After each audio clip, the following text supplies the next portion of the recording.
j'aimerais dire, c'est que déjà, on remercie Allah qui nous a facilité l'organisation de l'édition 2023.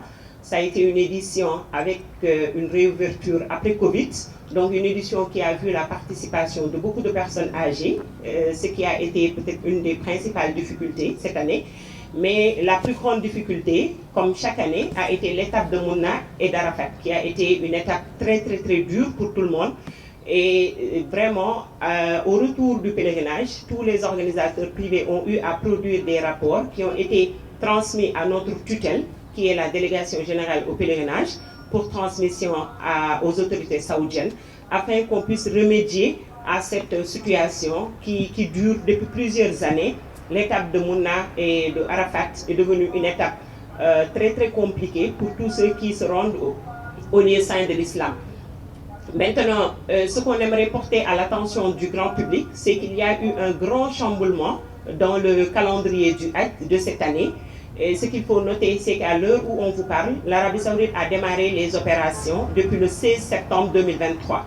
Donc c'est une première dans l'histoire et il faudrait que les Sénégalais comprennent que cette année, les Saoudiens ont établi un calendrier disant que toutes les opérations concernant le Hajj seront clôturées à la date du 29 avril 2024. Donc maintenant, on n'a plus la latitude d'attendre le mois de Ramadan ou après le Ramadan pour faire des opérations. Les opérations ont démarré le 16 septembre, le portail il est ouvert et toutes les transactions doivent être clôturées avant la date du 29 avril 2024. C'est important de le signaler aux Sénégalais parce que traditionnellement, on avait pour habitude d'attendre le mois de Ramadan pour offrir un voyage à nos parents, à nos amis, à nos proches ou même nous-mêmes pour faire les inscriptions. Donc il faut comprendre que le calendrier a fortement changé et en tant qu'acteur du privé, on a voulu porter cette information à l'attention du grand public. Les autorités saoudiennes ont porté cette information à l'endroit de tous les pays du monde. Et nous, en tant qu'acteurs concernés, on a voulu transmettre cette information qui sera fortement relayée durant toutes ces semaines pour que les Sénégalais comprennent que le calendrier, il a changé. Maintenant, il faudrait s'y prendre beaucoup plus tôt qu'on avait l'habitude de le faire pour pouvoir envisager de se rendre au lieu saint de l'islam cette année. On va vers une année assez particulière, une année électorale. Et en plus de ces changements également, nous invitons les Sénégalais à se rapprocher des agences qui les intéressent pour pouvoir effectuer leurs formalités parce qu'on n'a que 3 à 4 mois pour finir toutes les opérations qui sont devant nous. Donc faire une organisation pour 11 000 personnes en moins de 3 mois, il faut vraiment que les Sénégalais comprennent qu'il est temps de s'y prendre très tôt, de changer nos habitudes et de comprendre qu'on a plus de temps à perdre et le calendrier a fortement changé. Donc vraiment, c'est ce qu'on voulait porter à l'attention du grand public.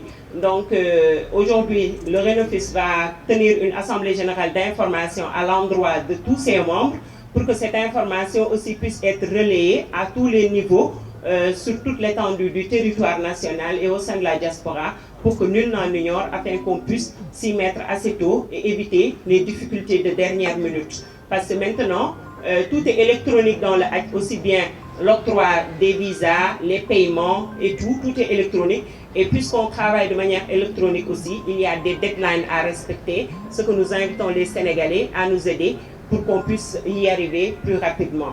Donc c'était ça la quintessence de notre objet de rencontre aujourd'hui. Nous remercions la presse pour sa grande disponibilité et son partenariat assuré à l'endroit du Renofus et des organisations privées du Hajj et de la Umrah.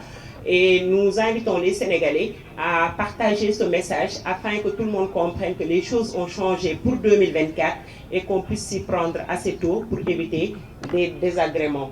Donc nous remercions également les autorités sénégalaises et particulièrement le ministère du Tourisme qui, depuis 2 ans, et en partenariat avec le Renofus, après un premier accompagnement après le Covid, le ministre du Tourisme s'est engagé à accompagner également le Renofus SAS pour qu'on puisse diversifier nos activités dans le domaine du tourisme et du transport. Donc vraiment, nous tenions à remercier le ministre du Tourisme, ses collaborateurs et tous ceux qui nous accompagnent au quotidien pour l'atteinte de nos objectifs. Je vous remercie.